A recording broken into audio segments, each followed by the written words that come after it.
Jadi sebetulnya anak yang melakukan bully itu pelaku atau korban.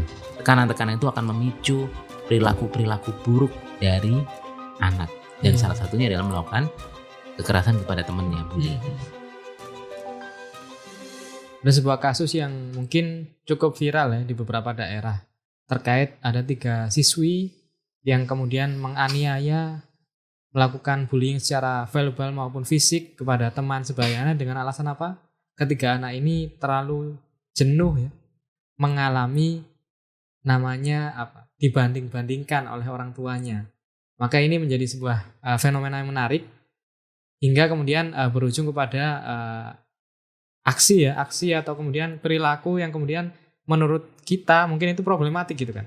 Tapi ternyata barangkali nih ada sesuatu di dalam rumah yang mungkin perlu kita selesaikan seperti itu. Nah, lagi-lagi bersama Pak Rizky tentunya di sini di podcast Menjadi Ayah, Pak Rizky. Yep. Ini cukup miris, Pak. Artinya ini siswi perempuan berarti. Perempuan, 3 anak perempuan. Siswi itu perempuan ya? Siswi perempuan. Kalau siswa laki-laki. Laki-laki. 3 siswi yang kemudian melakukan tadi aniaya. Di mana Mas itu, Mas? Di mana ya tadi? Saya baca beritanya itu kalau di luar Jawa. Kalau nggak salah di Sulawesi. Itu 3 siswi yang kemudian melakukan penganiayaan terhadap satu temannya. Dengan tadi ketika diintegrasi, ketika ditanya, mereka menjawab bahwa kita terlalu jenuh ya. Kita terlalu kemudian capek di rumah itu selalu dibanding-bandingkan. Sehingga kemudian ada rasa ingin melampiaskan seperti itu. Maka bagaimana menurut dari sudut pandang keayahan ya Pak Rizky melihat fenomena seperti ini? Saya pernah baca buku Mas, cukup bagus ya bukunya Tarbiyatul Aulad bil Islam. Karyanya Abdullah Nasulwan itu menjadi satu rujukan bagaimana mendidik anak ya, bukan hanya untuk orang Islam sebetulnya, beberapa non Muslim juga menggunakan. Jadikan itu referensi. Itu ya, referensi karena referensinya bukan hanya dari ayat-ayat Quran ya, tapi secara umum juga ada. Yang menarik adalah di buku itu dinukil satu pendapat dari Imam Ghazali, kalau nggak salah, saya lupa itu. Dan Imam Ghazali itu bukan ahli parenting, tapi kalau menurut ngobrol dengan abang saya yang orang syariah, dia bilang bahwa Imam ini adalah seorang ahli sosiologi. Ya, Imam Ghazali itu kan orang yang mengamati tingkah laku manusia. Dia menyebutkan bahwa salah satu yang menyebabkan anak tidak percaya diri adalah sering dibanding-bandingkan di rumah oleh orang tuanya. Nah, saya jadi ketika ngomongin ini, memang sebetulnya membanding-bandingkan itu bukan perilaku yang tepat lah buat orang tua, karena setiap manusia itu secara fitrah aja itu nggak nyaman dibandingkan. Misalkan saya ini sini ada Dwiki, ada Sandi, ada Dwiki. Ketika saya bandingin, Wik, koyo Sandi lo, ngono, apa perasaannya? Iya, pasti nggak nyaman. Secara naluriah. Secara naluriah itu nggak nyaman. Makanya ada lagunya kan, ojo dibanding-banding ke. Iya. Jadi dangdut ya. Bukan dangdut itu. Iya, dangdut ya. Si siapa namanya? Lagu dangdut. Farel. Ya, ojo dibanding-banding. Karena itu nggak fitrah. Nah, kemudian Mas, kalau saya ngelihat bully itu menurut saya pribadi ya, ini adalah perilaku struktural. Perilaku struktural, baik. Bully itu dilakukan dari orang yang kuat kepada orang yang lemah. Oh, baik. Artinya iya paham. Jadi ini kan ada yang dibully nih. Ada yang dibully yang paling bawah tadi itu. Iya. Yang membully siapa? Yang merasa punya. Yang membully kan 3 orang anak perempuan tadi itu. Ya enggak? Yang sering dibully sama dibanding-bandingkan oleh orang tuanya. Berarti dia korban kan? Korban. Oleh siapa? Orang tuanya. Pertanyaan yang berikutnya adalah kenapa orang tuanya melakukan membanding-bandingkan? Biasanya orang tuanya itu punya kecemasan terhadap apa? Terhadap situasi macam-macam dan sebagainya. Orang tua ini adalah korban dari tekanan di atasnya. Bukan hanya orang tua, Mas. Lingkungan, negara dan sebagainya, pemerintahan dan seterusnya. Enggak, kita ngomongin Mas. Pas dikit kan saya ngomong pemerintah pasti senyum seakan-akan kita mau kritik pemerintah. Enggak. Jadi kalau sebuah negeri itu pingin bebas dari bully, maka tekanan dari yang paling punya berkuasa itu juga memang harus dipikirkan. Kalau enggak ya terus akan Karena tadi ya, bullying itu sesuatu struktural yang kalau saya. Yang kuat akan melakukan kekerasan kepada yang lemah. Iya. Nah, ketika yang di atas yang kuat ini tidak melakukan kekerasan, kan berhenti bully ini. Betul. Selama masih ada kekerasan dari atas, maka ini akan terjadi. Nah, kekerasan dari atas, tapi kan pemerintah nggak, misalkan, atau negara nggak pernah melakukan kekerasan dan sebagainya. Tapi kesulitan nyari uang, kemudian kondisi persaingan dan sebagainya, kemudian ekosistem yang nggak aman buat orang-orang yang tinggal dan sebagainya, ya itu juga akan membuat kondisi burnout. Artinya bukan bullying ya, tapi kondisi itu menjadikan tekanan-tekanan tadi. Iya, tekanan. Jadi bully itu kan salah satu bentuk dari pressure, tekanan. Tekan. Nah, kalau kita mau hentikan gimana ya? Yang di ujung ini dikurangi. Selama masih ada ya, kan kayak gitu. Tapi Pak Rizky, di Korea Utara nggak ada tuh. Iya, di Korea Utara kenapa nggak berani melakukan bully dan seterusnya ya? Pertama nggak ada media ya. Yang kedua karena kita nggak tahu apa, nggak ada bully di sana. Tapi yang berikutnya adalah yang terjadi adalah karena sistem yang sangat keras juga akan membuat orang kemudian ya kondisinya depresi dan sebagainya. Kayak gitu sih gambarannya. Artinya yang menjadi menarik tadi adalah lagi-lagi saya selalu menangkap sebuah hal yang menarik dari Pak Rizky adalah ketika terjadi sebuah fenomena yang itu berkaitan dengan permasalahan, selalu kita diajak untuk mengambil dari sudut pandang yang lebih dalam daripada hanya sekedar yang terlihat di permukaannya. Betul. Artinya itu ketika udah. Kemudian bullying terjadi di sekolah, ya itu tadi ya ada penyataan menarik ya bahwa hal ini itu adalah sesuatu yang sifatnya struktural. Artinya tentu yang merasa lebih dominan akan menekan yang di bawahnya dan seterusnya seperti itu. Betul. Akan kayak gitu. Iya. Dan itu akan terus sampai yang paling lemah. Artinya kan ketika kemudian kita ditanya nih, kenapa kok kemudian orang-orang tua kita atau kemudian orang-orang tua sekarang bahkan itu ya masih saja melakukan hal-hal seperti itu. Bisa jadi bukan mereka korban bullying dari orang tuanya atau kemudian bukan berarti mereka korban pembanding-bandingan dari orang tuanya ya, tapi tadi ya ada faktor kemudian tekanan dari lingkungan, kemudian kecemasan tadi ya, kecemasan. Bahkan bisa jadi nggak selalu membandingkan itu tujuannya buruk, meskipun akhirnya mungkin penangkapan di anak hasilnya buruk, niatnya kan nggak buruk mas. Betul. Misalkan gini, orang tua punya kecemasan nih, pressure ekonomi dan sebagainya. Ini anak saya kalau nggak bagus nih, abis nih, maka dia takut-takutin anaknya dengan kamu tuh lo niru ini, kamu lo ini gitu.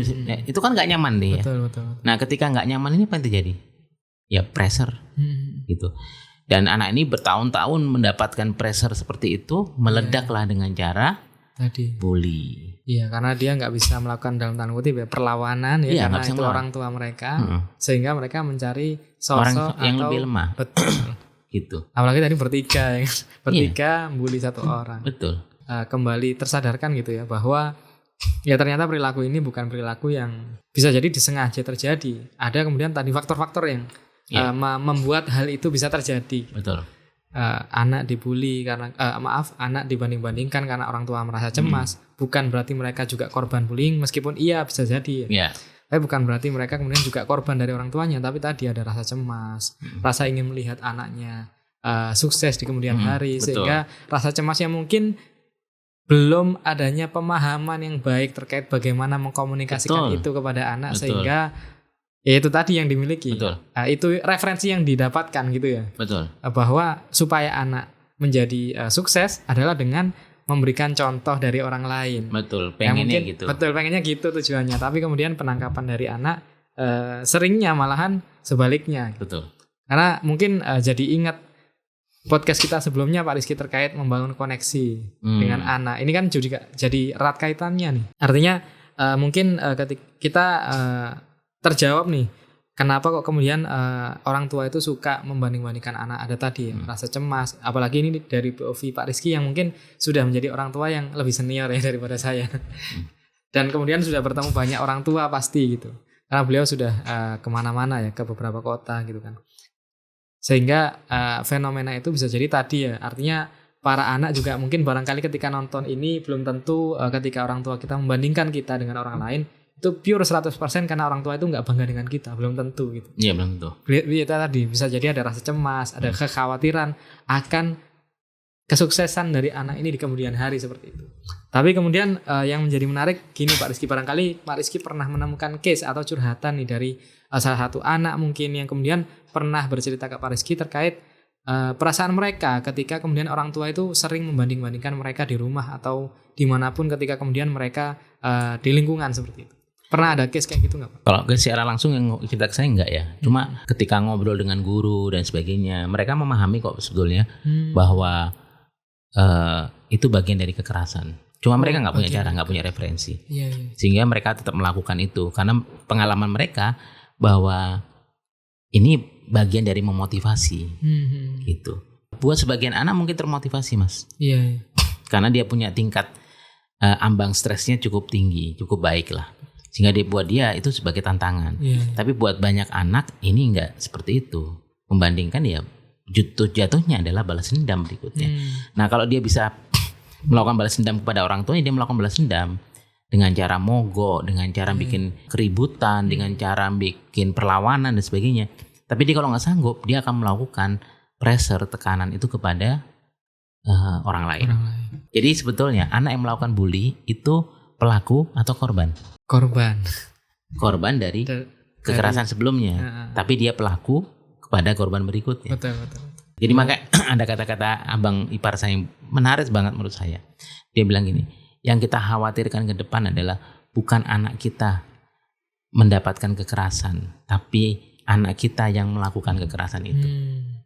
Gitu. Kenapa ya? Karena tadi circle yang terus nyambung dan seterusnya itu. Ya lagi-lagi ini menjadi sebuah permasalahan yang kalau kita bahas terkait polemik ya di dalam pengasuhan ini memang cukup pelik rasanya ya Pak Rizky ya.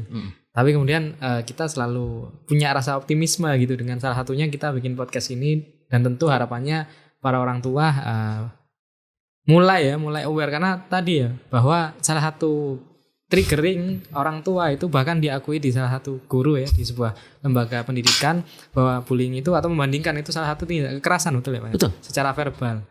Namun kemudian karena referensinya itu, yaitu yang dilakukan. Betul. Artinya kan orang tua, para pendidik, para guru ini memang sudah saatnya gitu ya untuk kemudian menambah referensi, menambah knowledge-nya bahwa ya tidak semua anak berhasil seperti itu kan, meskipun on moment 1-2 case berhasil. Karena tadi ambang stresnya tinggi. Iya. Saya sederhana gini Mas. Ini ada handphone nih. Saya lihat sini ya. Handphone nih. Saya kasih tekanan. Apa yang terjadi dengan handphone? Tergantung. Iya, tekanannya kan. Kalau tekanan gini aman. Kemudian kalau saya kasih tekanan misalkan dumbbell 40 kilo, apa yang terjadi? Lama-lama bisa pecah. Saya kasih lagi dumbbell 40 kilo, 80 kilo, apa yang terjadi? Ya remuk. Apa lagi? Ya nggak berfungsi. Apa lagi? Rusak, nggak bisa dipakai. Iya. Mas Dwiki baru mikirin HP kan? Di bawah HP ada apa? Ada meja. Maka yang rusak berikutnya apa? Meja. Kenapa? Karena ini sudah nggak bisa beban. Meja nggak kuat, jebol. Iya. Akhirnya dumbbellnya kemana? Ke lantai. Apa terjadi dengan lantai? Rusak. Betul. Jadi itu kayak gitu. Oh berarti ini kita harus putus mata rantai dari atas gitu ya? Betul. Enggak, ini jadi bercanda. 2029 ini off the record ya, off the record. Enggak. Bercanda. On the record. Enggak, tapi sekarang gini lah. Ya meskipun yang nonton ini mungkin ada non muslim ya, tapi saya mau ngasih gambaran ini. Apa namanya, zaman Khairul Ummah itu terbaik adalah zamannya Rasulullah. Ya. Dan Rasulullah adalah orang yang memberikan rasa aman kepada orang-orang di sekitarnya, baik sahabatnya maupun orang-orang di luar sahabat-sahabatnya, bahkan orang-orang yang tidak seiman dengan Rasulullah. Betul. Apa yang bikin terjadi? Damai, aman. Meskipun tetap ada orang-orang munafik ya. Iya. Karena orang munafik dimanapun pasti akan ada. Betul. Nah padahal di zaman sebelumnya apa yang terjadi? Bahwa orang-orang Mekah itu terkenal dengan orang yang kasar, dan sebagainya. Nah ini kan dari mana? Dari sistem kan. Betul. Dari atas. Terus ke bawah. Saya pernah punya pengalaman ya menarik. Ketika saya datang ke sebuah pesantren. Pemilik pesantren itu, Gusnya itu ngomong gini ke saya. Kami punya analisis Pak Rizky. Dia gak ngerti psikologi nih. kami punya analisis. Kalau ada peningkatan kasus di sekolah ini, kekerasan, merokok, pelanggaran, dan seterusnya, kami yakin berarti ada beban-beban akademis kepada siswa itu yang terlalu berlebihan. Jadi sekolah ini awalnya boarding yang fokus pada fikih. Oke. Gitu. Tapi karena di sekitarnya itu ngomongin tahfiz, dia panik dong. Iya. Dia kasih lah di ininya tambahan Iya. tahfiz. Karena fikih ini bukan hal yang mudah, berat, ketambahan sesuatu yang berat lagi, hafalan Quran. Yang punya target-target tertentu, bukan hanya menghafal yang penting ada hafalan enggak ini, tapi ada target tertentu yang membuat pressure anak semakin tinggi nih. Nah, pernah 3 bulan sekolah itu kejadian kekerasan meningkat. Nah, kemudian dia analisis, oke, kita coba nih putus, kita kembali fokus kepada ini kita, apa namanya? Tren awal kita, yaitu fikih. Turun tuh kekerasan. Gitu. Menarik ya. Kekerasan itu bisa dari hal apa ya, kayak gitu. Tekanan akademis bisa. Tekanan verbal, non verbal, banyak sekali tekanan. Tapi yang pasti tekanan-tekanan itu akan memicu perilaku-perilaku buruk dari anak. Dan salah satunya adalah melakukan kekerasan kepada temannya, bullying. Itu menjadi menarik ya. Bahkan ya itu sampai bisa dibikin analisis gitu ya. Bahwa ketika tekanan-tekanan itu bisa men-trigger seseorang untuk melakukan tadi ya, analogi Pak Rizky itu bagus banget. Ketika ada sebuah HP gitu kan, ditaruh dumbbell mungkin 5 kilo masih aman kan, 10 kilo mulai retak-retak, sampai kemudian bebannya ditambah terus, sampai kemudian bahkan tidak hanya handphonenya yang rusak, tapi kemudian merusak hal-hal yang ada di bawahnya. Betul. Analogi yang tadi bahwa sampai guyonan kita tadi ya, berarti harus diputus dari yang atas gitu ya. Betul. Artinya memang terkait mengurangi kasus bullying, mengurangi kasus kriminalitas bahkan di berbagai sektor gitu ya. Barangkali jangan-jangan memang karena kondisi yang men-trigger untuk itu terjadi lebih besar gitu ya. Artinya memang kondisi lingkungan ini yang memang membuat triggering kriminalitas itu lebih besar untuk dilakukan seperti itu. Betul. Tekanan-tekanan ekonomi yang nggak baik, kemudian mencari pekerjaan yang susah, ditambah kemudian berkeluarga, belum siap punya anak dan seterusnya, nggak punya tabungan. Kompleks lah, seperti yang kemarin saya bilang bahwa tidak ada perilaku jahat atau perilaku kesehatan ini satu faktor. Pasti betul. Multi faktor. Artinya ya lagi-lagi kalau kita kemudian berfokus pada permasalahan tentu kompleks kan Pak ya. Betul. Tapi lagi-lagi saya tuh selalu optimis karena saya yakin gitu, setiap permasalahan, setiap problem selalu ada langkah-langkah kecil yang bisa kita lakukan yang kemudian itu bahkan bisa dimulai dari rumah-rumah kita masing-masing. Ya memang kalau menurut saya semua masalah itu di rumah ya intinya sebetulnya gitu. Sederhananya gini Mas Diki. Kalau kita ngomongin bully tadi tuh, ada pembuli, ada yang dibully. Sebetulnya yang bermasalah yang mana? Bisa jadi dua-duanya. Bisa jadi dua-duanya. Misalkan gini, saya membuli Mas Diki, menter nggak? Gak menter. Gak menter gue apa bahasa Indonesia ya? Gak mempan. Gak mempan. Kenapa? Karena Mas Diki adalah orang yang kuat. Tapi kalau ada temannya Mas Diki lemah, saya bully, apa yang terjadi? Betul. Dia akan cerita ke Ustadz Adit, Pak Rizky itu loh, saya tuh dikatain gini. Padahal saya mengatakan itu kepada Dwiki, kepada Sandi, dan Dwiki dan Sandi ketawa. I see. Ini jadi ada benang merah ini di atas saja nih. Iya. Kebayang nama orang ya? Enggak, jadi saya jadi punya analisa terkait kondisi teman-teman di komunitas kita gitu. Jadi punya kayak oh iya benar juga gitu. Yang ini ketawa, yang ini ketawa. Yang ini merasa dibully. Iya. Kenapa? Karena masing-masing orang itu punya kapasitas yang berbeda punya betul. Cara berpikir yang berbeda. Iya. Kadang maksud kita bercanda tapi buat orang lain itu sebuah pukulan yang telak banget. Betul. Ke harga diri dia dan sebagainya. Gitu. Dan ini membuat dia runtuh banget. Nah, bisa nggak kayak gitu? Bisa banget. Iya. Gitu. Kondisi-kondisi di lapangan bisa banget. Gitu. Iya. Saya pernah bercanda nih. Yang lain ketawa, tapi yang satu kemudian kayak dendam banget. Jadi sampai sangat benci banget dengan saya. Cerita kemana-mana bahwa saya itu orang jahat. Gitu ya. Padahal saya nggak merasa menjahati, tapi buat dia itu adalah perbuatan yang tidak pantas dan tidak perlu saya lakukan. Padahal saya nggak merasa itu sebuah perbuatan jahat. Iya. Nah, makanya balik lagi tadi, ketika terjadi bully itu ada dua orang yang bermasalah sebenarnya, pembuli dan orang yang dibully. Pembuli mendapatkan kekerasan sebelumnya kan. Tapi orang yang dibully adalah orang-orang yang mudah memang dibully. Artinya membuat yang bully itu ini cocok ini. Dan dia bisa ngelihat kok. Sebetulnya kan bisa dilihat ya, iya, betul nggak? Iki wong gampang dibully. Betul. Iya. Misalkan gini ya, kita ngelihat Ustadz Zain. Orang mau bully itu udah agak ragu-ragu kan. Duluan. Segan. Gak iso dibully. Iya. Tapi ketika ada orang yang kutu gitu ya, itu sudah ngelihat tuh. Termasuk penjahat-penjahat di jalan. Kenapa misalkan kayak orang kayak saya, naudzubillah min dzalik, saya nggak pernah berdoa untuk dijahatin ya. Orang-orang kayak saya, misalkan jalan itu nggak pernah tuh orang sampai kemudian nakut-nakutin apa. Iya. Kenapa ya? Mereka pasti akan mikir dua kali, ini siapa, ini ada. Tapi kalau kelihatan orang ini mudah untuk di-pressure dan itu bisa nampak di fisik orang, mudah di-pressure, ya dia akan pressure itu. Nah, jadi sebetulnya kalau kita mau menyelesaikan bully itu jangan hanya nyalahkan pembulinya, tapi kita juga harus benahin. Ini ada orang bermasalah yang gampang dibully. Iya, jadi mengundang orang yang memang butuh menyalurkan tadi ya. Iya. Jadi kalau istilah istri saya itu bullyable.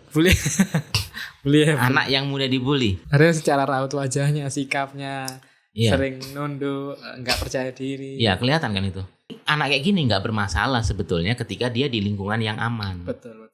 Tapi ketika di lingkungan yang nggak aman, bajingan-bajingan ini banyak yang terjadi, bajingan-bajingan yang melakukan bully kepada dia. Jadi sasaran. Betul. Jadi saya recall, Pak. Benar banget itu, Pak. Jadi saya juga punya analisa singkat gitu ya. Tadi kepikiran waktu jenengan sampaikan.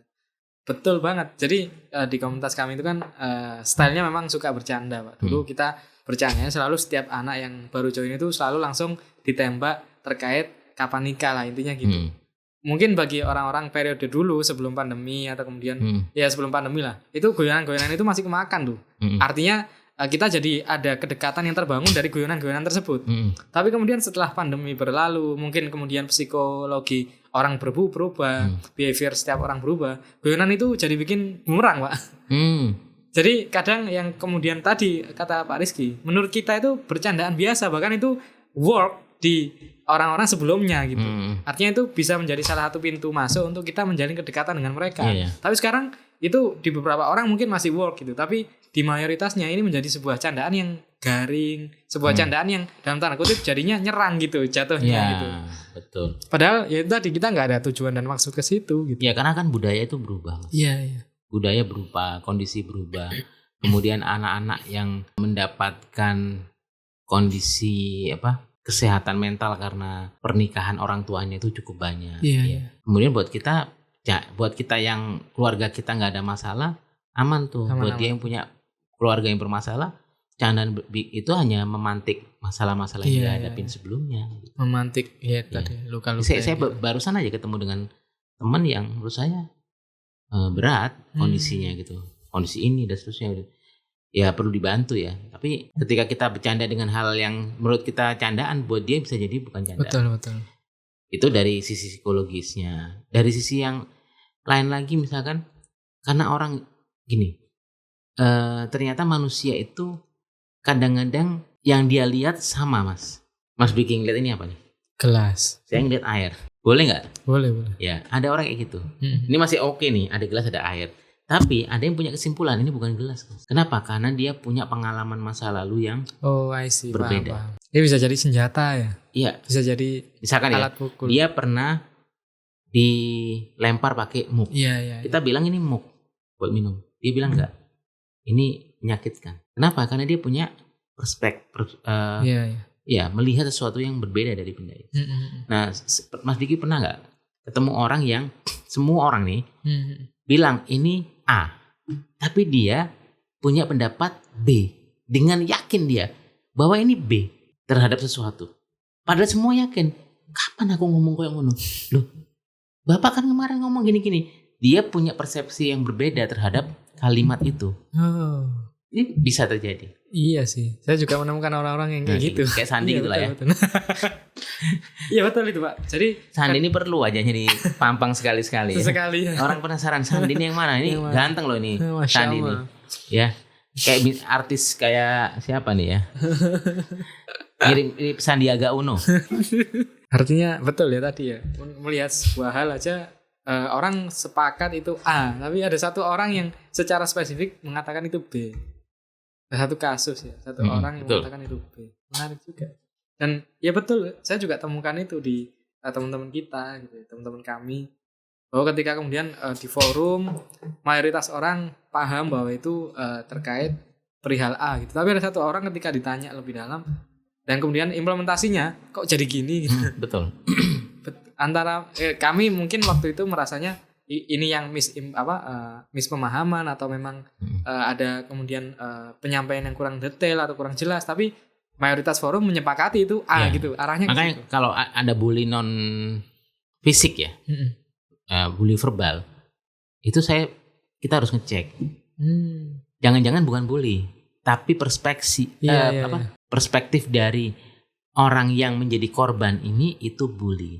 Padahal yang ngomong ini belum tentu betul. Wah ini jadi. Atau gini deh, contoh sederhana.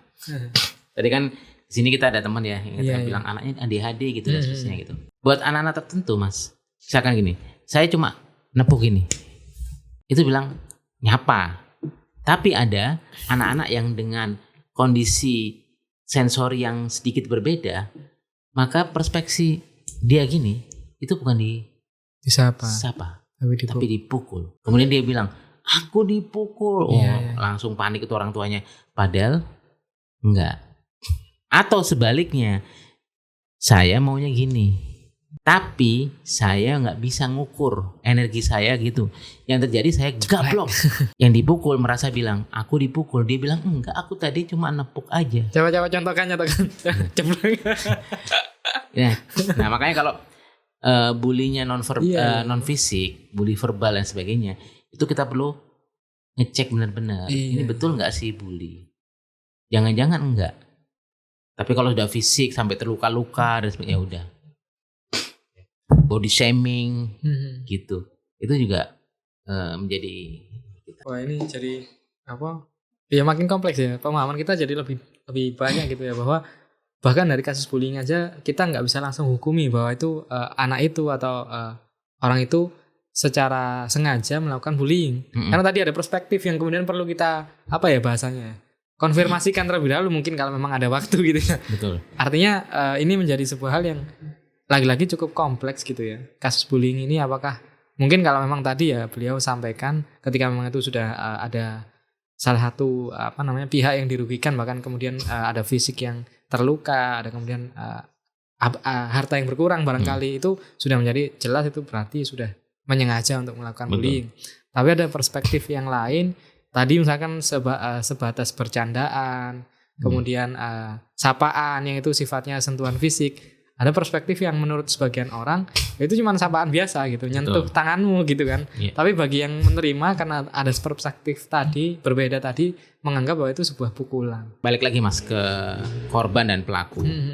Nah kalau ditanya gimana sikap kita terhadap kondisi itu, biasanya kita selalu melakukan pembelaan kepada korban. Oh gitu nggak? Kita membela korban dan yang pelaku itu karena kita salahin dan seterusnya. Betul. Contoh lah yang terjadi, saya sebut aja ya, di Fakultas Hukum UI. Kan ada bully itu. Tapi itu kan bullynya melalui chat ya. Chat group. Kemudian si pelaku ini 13 anak atau berapa anak itu kemudian dipajang di Fakultas Hukum. Kemudian dimaki-maki. Apa nggak bully juga ini? Betul. Ya, nggak apa-apa nih kalau nanti mau dipotong-potong. Menurut saya tindakan ini karena Fakultas Hukum ya, Universitas Indonesia, ya, yang harusnya tahu hukum. Apakah benar secara hukum seperti ini? Nggak benar. Mereka pelaku bully, oke. Tapi ada jalur yang lain dong, bukan dengan cara mempermalukan. Kenapa? Karena anak-anak ini, kalau kita punya perspektif bahwa anak-anak pelaku bully adalah korban dari bully atau kekerasan sebelumnya. Makanya Kalau saya kepada pelaku bully, saya tidak akan pernah mempermalukan anak-anak pelaku bully ini. Kenapa? Karena mereka korban yang harusnya kita bantu juga. Apalagi dalam proses pendidikan nih. Proses pendidikan itu maksudnya gimana? Masih sekolah, masih bisa diperbaiki dan sebagainya gitu. Kita kayak pahlawan aja mempermalukan. Saya bilang ini bukan caranya kayak gini. Ya, bukan cara yang tepat lah mempermalukan orang dengan cara seperti itu. Ya termasuk yang kejadian di Poltek Negeri Jakarta yang ada ciuman kemudian dipermalukan. Ya salah nggak berbuat itu? Salah. Tapi cara mempermalukan dengan cara seperti itu juga salah. Itu menurut saya juga kurang tepat. Gitu. Terus gimana caranya ya? Mempermalukan itu mempermalukan dengan cara mempermalukan kayak gitu ya di depan umum ya. Itu bukan cara yang terbaik lah dalam pendidikan. Kecuali kalau kita ngomongin hukum. Orang sudah kena pengadilan, hukum dan sebagainya, hukumannya kayak gini, ya udah itu beresiko. Tapi selama belum ada hukum ya nggak bisa kita mempermalukan kayak gitu. Saya pernah punya pengalaman ya, ketika saya di Aceh, ada satu guru yang keweng anak, ini dipegang ini, leher bagian belakang kemudian didorong. Saya tanya ada apa nih? Dia ngata-ngatain Pak anak perempuan kayak gini-gini dan sebagainya, kasar sekali. Tapi gurunya melakukan kekasaran juga kepada anak ini. Saya termasuk orang yang akhirnya berdebat dengan guru itu. Dikirain saya belain anak ini, enggak, saya nggak belain. Tapi perlakukan dia sebagai manusia. Gitu. Pelaku bully itu juga manusia yang harusnya kita lindungi hak-hak dia. Korban itu manusia yang kita harus selamatkan. Emang ketika kita melakukan kekerasan kepada pelaku bully, itu masalahnya akan selesai? Nggak selesai, Mas. Malah membuat dia semakin menjadi-jadi, bahkan. Iya. Bisa jadi. Bisa jadi di sekolah nggak terjadi apa-apa. Kalau itu dilakukan. Tapi di luar sekolahnya atau di luar rumah, dia akan jadi masalah lagi. Nggak selesai masalah. Iya. Ya lagi-lagi ya, Masya Allah ya, ini jadi sebuah renungan ya. Bahkan saya tuh jadi mikir, ini kenapa beliau nggak ditunjuk jadi Menteri Pendidikan gitu ya. Nah, orang seperti beliau ini nggak bisa duduk di Menteri Pendidikan gitu. Ini pertanyaan. Kenapa nggak bisa? Nah itu pertanyaannya, kenapa nggak bisa? Gitu ya. Ya kembali kepada topik kita Pak. Artinya lagi-lagi saya selalu tertarik untuk membahas hal ini. Jelas kompleks, jelas cukup pelik ya permasalahannya. Bahkan banyak lini yang perlu diperbaiki. Tapi kemudian saya selalu tertarik untuk kemudian apa langkah yang paling bisa kita lakukan, khususnya bagi kita para ayah, untuk supaya apa? Kita ini nggak memotivasi anak dengan cara membandingkan tadi Pak. Pertama belajar lah. Ya, oke, itu sepakat. Itu udah pasti. Tapi sebelum gini, paling sederhana gini Mas. Kita masing-masing punya hati nurani. Oke. Kalau hati nurani kita masih bersih, maka kita tanyakan. Makanya kalau kata abang saya kemarin waktu saya podcast dengan abang saya, dia bilang ini, ada kata-katanya Aisyah kalau nggak salah. Tanyakanlah kepada hati nurani. Jadi kita suruh nanya kepada fitrah kita dulu sebelum kita bertanya pada orang lain. Oh gitu. Jadi bukan tanya pada ustadzmu dulu, enggak. Hati nurani dulu nih. Atau tanya pada rambut yang bergoyang. Misalkan gini, saya lagi marah sama Mas Dwiki. Terus saya pengen ngelempar Mas Dwiki. Tanya kepada hati nurani. Kira-kira kalau saya di posisi sebaliknya, apa yang saya akan rasakan? Oke. Itu dulu, gitu. Nah, kepada anak nih, dibandingkan, jika saya pada posisi anak dibandingkan dengan orang tua saya, apa perasaan saya? Balik tuh kita ketika kita masa kecil, pikirin dulu. Apalagi nih, yang sering terjadi orang tua ke anak, dipaksa. Kalau saya di posisi yang dipaksa oleh misalkan pimpinan saya di kantor, apa yang saya rasakan? Nyaman apa enggak? Nah, tanya dulu ke hati nurani. Nah, ketika hati nurani kita bilang sepertinya ada yang salah, ya yakini dulu itu, kemudian kita baru kemudian belajar. Nah, makanya baik dalam agama maupun dalam ilmu-ilmu modern Mas, selalu ada yang namanya jeda. Ya, pause. Ya, jeda dulu. Jadi sebelum kita mau melakukan sesuatu, jeda dulu. Jadi jangan gini, aksi, reaksi, jangan kayak gitu. Aksi, jeda, respon, dan seterusnya. Jadi jangan aksi, reaksi. Karena kalau aksi, reaksi yang terjadi adalah hanya balasan aja. Tapi kalau aksi, kemudian jeda, respon, biasanya responnya akan lebih baik. Biasanya seperti itu. Karena ada proses berpikir tadi. Ada proses berpikir. Ada jeda tadi. Ada jeda. Ini yang cukup berat. Artinya kan selalu tapi beruntungnya Mas, ini bisa dilatih. Oh, bisa dilatih ya, Pak? Bisa dilatih. Nah, makanya kemarin saya ngeliat bagus ya, ada seorang psikiater yang di Reels, saya lihat di Reels IG, dia bilang oke lah kita dulu punya masa lalu kayak gini, oke lah orang tua kayak gini, oke lah, tapi coba berhenti dulu dan kita ngomongin masa depan ini akan seperti apa. Gitu. Nah, kalau saya tadi ngomongin tadi itu gitu juga, tadi emosi kita meledak-ledak dan sebagainya, kita yang perlu pikirin adalah masa depan anak ini bagaimana ketika kita melakukan kekerasan kayak gini. Masa depan anak ini akan bagaimana ketika kita melakukan pembandingan. Jadi kita rasakan dulu. Kalau kita nggak nyaman, oke, bisa jadi itu adalah sesuatu yang nggak fitrah. Artinya dan tadi ya bisa dilatih. Makanya di dalam agama kita kalau kita lagi marah duduk, betul. Lagi duduk masih marah, tiduran masih marah, ambil wudhu. Artinya sebenarnya kan kalau ambil wudhu nggak bisa juga sholat nggak bisa baca Quran, 1 juz, 2 juz, 3 juz, 4 juz, 5 juz. Lali ambil ini San. Sudah lupa sama marahnya. Iya. Jadi suruh, dan kita harus jujur bahwa kita mengakui bahwa aku sedang marah. Jadi ada kata-kata yang bagus nih dari abang saya kemarin gini. Saya nyebutin abang saya terus ya. Amarah dan akal itu seperti kuda dan penunggangnya. Amarah itu adalah kuda, akal itu adalah penunggangnya. Jangan sampai kemudian kebalik gitu. Nah, berarti kan kita harus jeda itu. Kenapa? Karena ketika kita marah, yang biasanya yang terjadi adalah ya luapan emosi gitu. Dan dampaknya nanti pada anak kita terus yang seperti tadi tuh. Nah, akhirnya bully, nggak putus-putus dan sebagainya gitu. Berarti tadi ya kalau dari Pak Rizky poinnya tentu poin terbesarnya ketika kita ingin menyelesaikan permasalahan ini putus mata rantainya. Tapi kan kita nggak bisa tuh mutus dari yang paling atas ya. Berat ya. Gimana caranya? Tapi paling tidak kita kemudian mulai memutus mata rantai itu dari lingkungan terkecil yaitu dari rumah kita. Dengan cara tadi ya kita mulai kemudian merenung, belajar ya. Poin pertama tadi belajar. Kemudian poin kedua adalah memberi jeda untuk kemudian mem-POV-kan kalau kita melakukan seperti ini ke mereka dan kemudian kita yang di posisi mereka itu seperti apa rasanya, bagaimana kemudian yang diresponkan dan seterusnya, sehingga jeda ini menjadi penting. Betul. Meskipun berat tapi ternyata bisa dilatih ya Pak. Bisa dilatih. Dan nggak semua masalah itu harus direspon langsung seketika itu. Bahkan bisa tidak direspon pun.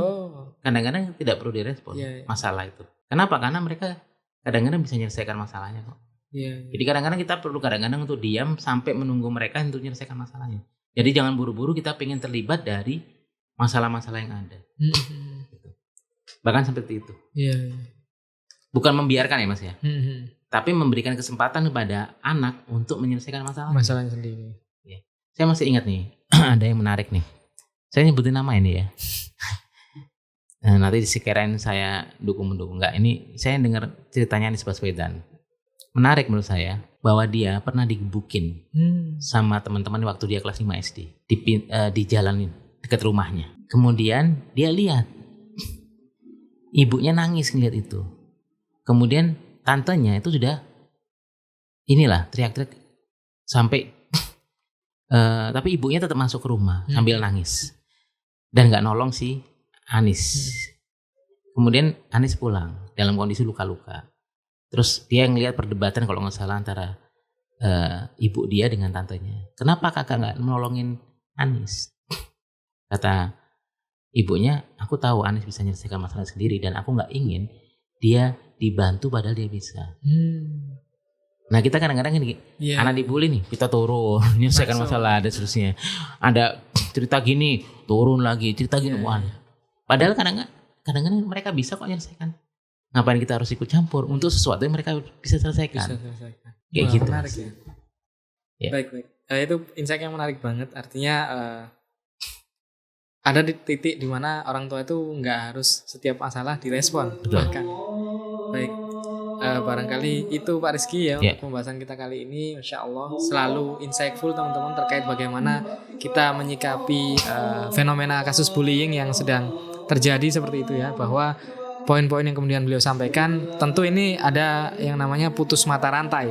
Tapi tentu kita tidak bisa memutus mata rantai itu dari yang paling tinggi gitu kan. Yang bisa kita lakukan adalah memutus mata rantai itu dari lingkungan terkecil, yaitu dari rumah kita. Tentu lingkungan yang bisa kita kontrol. Lingkungan yang bisa kita kontrol. Di rumah, di lingkungan sekitar rumah, atau kemudian di sekolah dan seterusnya. Sehingga kemudian bagi kita para ayah perlu adanya kemudian terus belajar tentu ya. Untuk kemudian bagaimana referensi memberikan motivasi terhadap anak tanpa harus membandingkannya dengan yang lain. Kemudian selalu beri jeda sebelum kita melakukan sesuatu. Supaya setiap respon yang kita lakukan itu melalui fase berpikir terlebih dahulu.